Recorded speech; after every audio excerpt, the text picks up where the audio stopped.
The formation stretched across Fort Bragg's main parade ground like a perfectly pressed uniform. 500 soldiers standing at attention under a Carolina sun that turned their dress greens into ovens. Master Sergeant Derek Vaughn walked the line with the confidence of a man who'd spent 18 years turning civilians into warriors, his Ranger tab catching light with each measured step. He'd seen every type of recruit, survived 3 deployments, earned respect through blood and competence. But standing third from the left in Charlie Company's front rank was something that made his jaw tighten, a woman barely 5'6". Her navy dress whites crisp despite the heat, a seal trident gleaming above ribbons that told a story Vaughn refused to believe. Her name was Lieutenant Kiera Holt, and she'd been assigned to the Joint Service Leadership course as what Vaughn privately called a publicity stunt. The Navy's Golden Girl, the first woman to complete Bud S in the new integrated era. Except Vaughn knew the real story, or thought he did. Standards lowered, instructors pressured, politicians celebrating participation trophies. He'd seen the internal memos, heard the whispers. No woman could survive Hell Week legitimately. No woman could carry a 200-pound man through surf torture. It wasn't sexism, he told himself. It was physics. What Vaughn didn't know, what nobody in that formation knew, was that Kiera had learned to calculate physics differently. She'd grown up in Alaska's interior, daughter of a bush pilot mother and a father who disappeared into the Bering Sea when she was 9. She'd learned early that survival wasn't about matching strength. It was about understanding leverage, timing, and the mathematics of force distribution. While other candidates had muscled through Bud S, Kiera had studied angles. While they'd powered through log PT, she'd found the exact placement where a 130-pound woman could bear weight that would crush larger men. Her instructors hadn't lowered standards. They'd watched in silent astonishment as she redefined them. But Vaughn saw only the uniform, the gender, the threat to everything he believed about warrior culture. He stopped directly in front of her, close enough that his breath disturbed the air between them. "Lieutenant Holt," he said, voice carrying across the silent formation. "I'm a real SEAL. Coronado 2006, 3 combat deployments, so let's drop the act right now." Kiera's eyes remained forward, her expression carved from stone. She'd heard variations of this speech 17 times since earning her trident. She knew what came next. "You think that pin means something?" Vaughn continued, tapping his own chest. "I'll make you a deal, right here, right now. You put me on the ground, I'll treat you like the operator you pretend to be." The formation's silence deepened, became something electric. Vaughn had crossed a line and everyone knew it, but he'd also issued a challenge that Navy regulations required Kiera to decline. Walking away was the professional response, the safe response, the response that would preserve her career. Kiera had spent her entire life being underestimated, and she was tired. "Permission to accept the Master Sergeant's training demonstration, sir," she called to Captain Reynolds, the course commander who stood frozen at the formation's edge. Reynolds should have shut it down immediately, should have sent Vaughn to his commander, put Kiera on report for even considering it. But he'd also spent 3 years listening to Vaughn's barely concealed contempt for integrated training, and part of him wanted to see where this went. "Granted," he said, hatting himself even as the word left his mouth. 5 minutes. Demonstration purposes only. Vaughn smiled, stepping back to create space. He'd trained with female soldiers before, sparred carefully, held back appropriately. This would be quick, painless, a lesson that would save her from harder truths downrange. He'd sweep her legs, control the fall, make his point without injury. Professional, clean, necessary. What Vaughn failed to understand was that Kiera had spent 18 months training with men who wanted to break her, who tested her with every dirty trick special operations, had invented over 7 decades of close-quarters combat. She'd learned from operators who'd killed with their hands, who understood that real fighting wasn't about matching strength. It was about destroying balance, exploiting momentum, turning an opponent's confidence into catastrophic miscalculation. She moved before Vaughn finished positioning himself, closing distance with footwork that belonged in a physics textbook. His weight shifted forward automatically, a trained fighter's response to sudden approach. Kiera's left hand touched his extended arm, not grabbing, just guiding, adding 3 degrees of angle to his already committed movement. Her right foot swept behind his forward knee, not kicking, just occupying the space his weight needed to recover. Vaughn fell hard, his back hitting parade ground asphalt with a sound that made the entire formation wince. But he was already moving, already recovering with the muscle memory of 100 training sessions. Kiera let him rise exactly far enough to think he had options, then demonstrated why Bud S. had added her hand-to-hand scores to the classified section of training records. His second attempt to close distance ended with his own momentum carrying him past her center line. Her elbow found his floating ribs with precision that spoke of anatomical study, not anger. The third exchange lasted exactly 4 seconds and ended with Vaughn on his knees, his right arm controlled in a lock that would snap his elbow if he resisted, his left hand slapping the ground in the universal signal of submission. The silence that followed held qualities that 500 soldiers would remember for the rest of their careers. Kiera released Vaughn immediately, stepping back, her breathing barely elevated. Vaughn rose slowly, his face cycling through emotions that ranged from shock to rage to something that looked almost like respect. "Lucky shot," he managed, but his voice carried no conviction.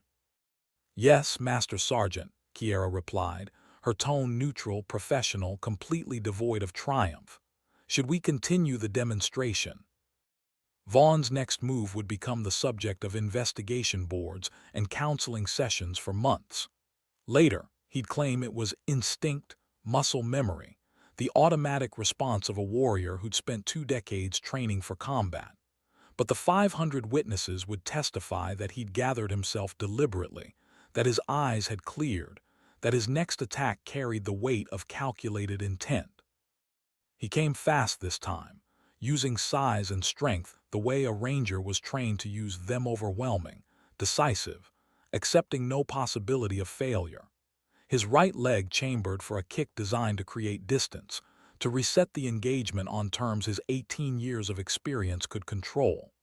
It was a perfect technique, executed with competition-level precision, aimed at Kiera's lead leg with force that would compromise her stance without causing injury. Kiera moved into the kick instead of away from it, a choice that violated every defensive principle Vaughn had ever studied. Her hands caught his foot mid-extension, her body position suddenly underneath his extended leg, her center of gravity exactly where physics became unforgiving.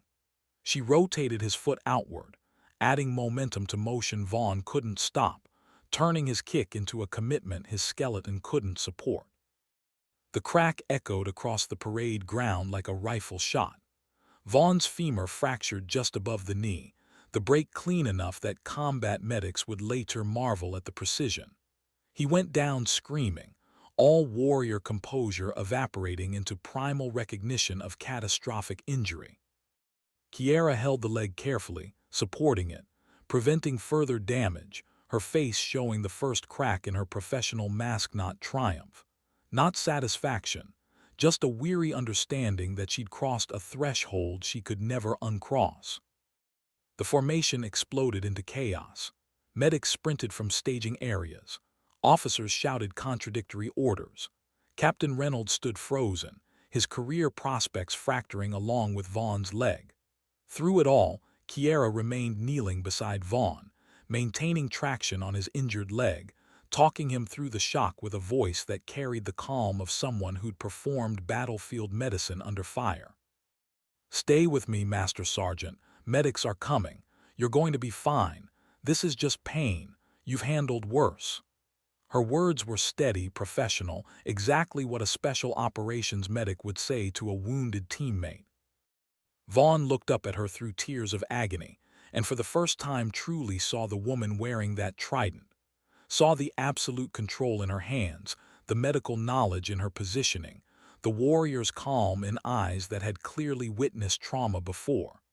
This wasn't some politician's diversity experiment. This was an operator, a real one, and he'd been too blind to recognize it. The investigation took 6 weeks and generated 400 pages of documentation.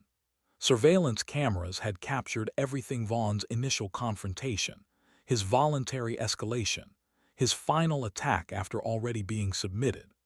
The Judge Advocate General's office concluded that Kierra had acted within the parameters of accepted self-defense, that Vaughn's injury resulted from his own aggressive action against a superior officer, that his career was effectively over.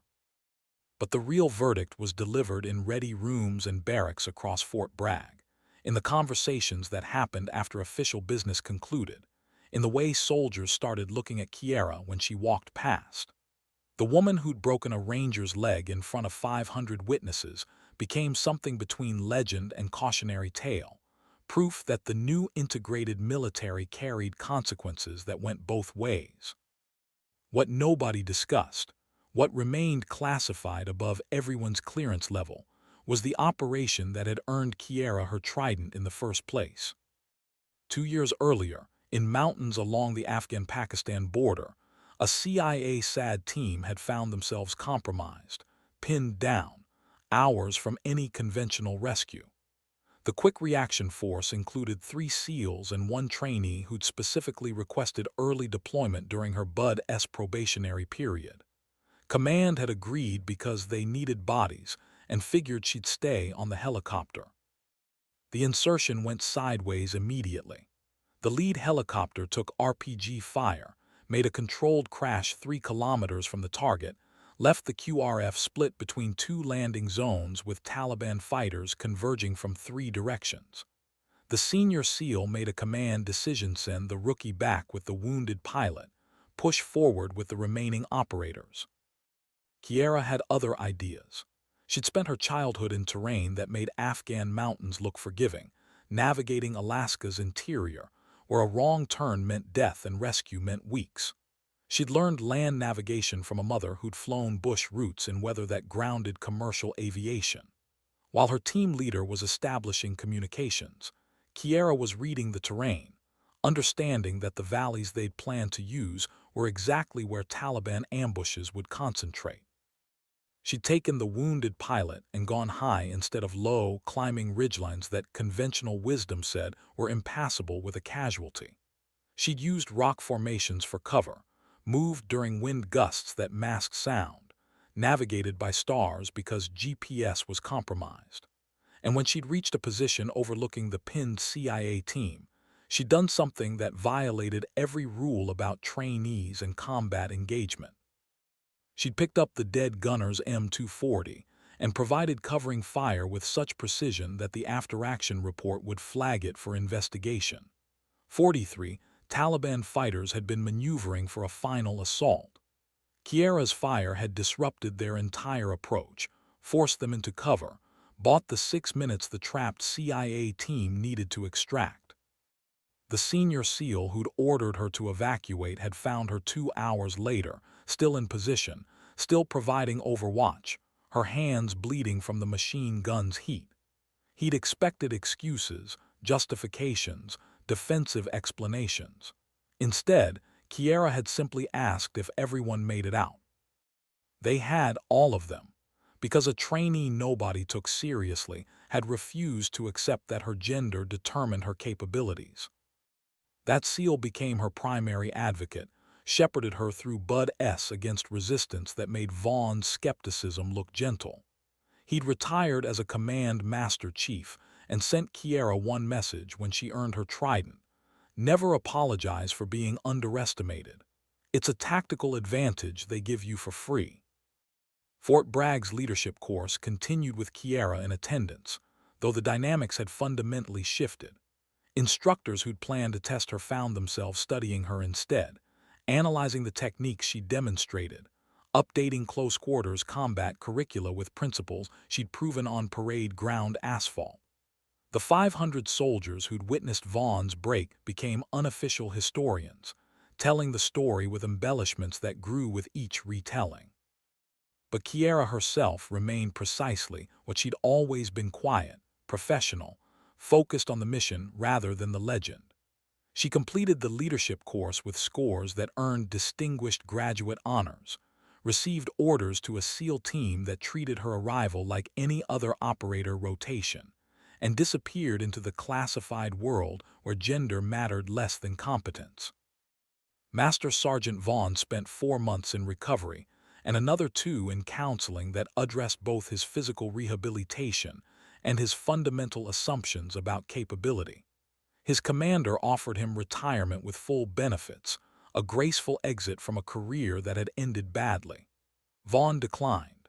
He'd spent 18 years building warriors, and the encounter with Kiera had revealed gaps in his own education. He returned to duty as an instructor in the same leadership course where he'd issued his challenge, but his teaching had changed. Where he'd once emphasized strength, he now taught leverage. Where he'd once valued aggression, he now demanded tactical thinking. And when new students asked about the rumors about the woman who'd broken his leg, Vaughn told them the truth. Lieutenant Holt taught me that underestimating an opponent isn't just disrespectful, it's tactically stupid. She used my assumptions as weapons more effective than anything in her hands. That's what a real operator looks like.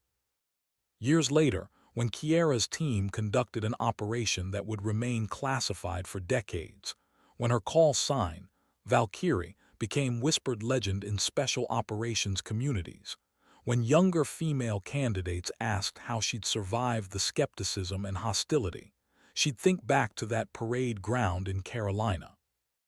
Not because breaking Vaughn's leg had proven anything important, not because the encounter had changed military culture or opened doors for women in combat, but because it had taught her something essential about leadership that no training manual addressed.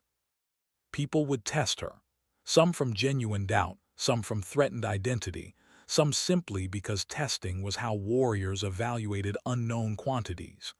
Her response couldn't be anger or defensiveness or endless attempts to prove her worth.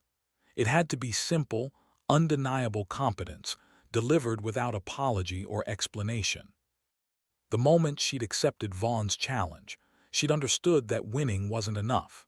She had to win in a way that left no room for excuses, no possibility of claiming she'd gotten lucky or that he'd held back.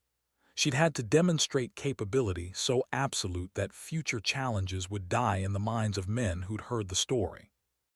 It was exhausting, unfair, a standard that male operators would never face.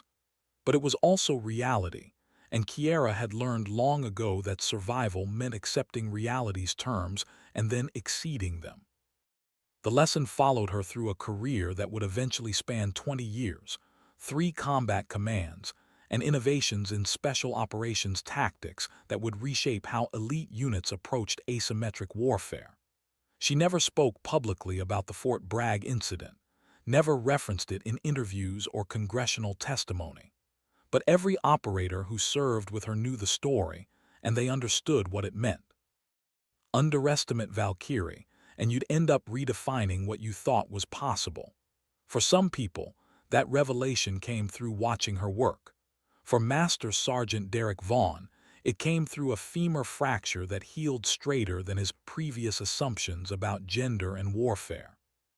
The parade ground where it happened remained unchanged, same asphalt, same formation areas, same Carolina sun turning dress uniforms into ovens. But the 500 soldiers who'd stood at attention that day carried something invisible, a recalibration of what they thought they knew about capability and combat. Some of them would serve with female operators in the years that followed. Some would train them, command them, trust their lives to their competence. And when those moments came, they'd remember a woman barely 5'6" who demonstrated that physics, properly understood, cared nothing about gender. Only about leverage, timing, and the mathematics of force that turned assumptions into broken bones. Fort Bragg continued producing warriors. Kiera continued exceeding expectations.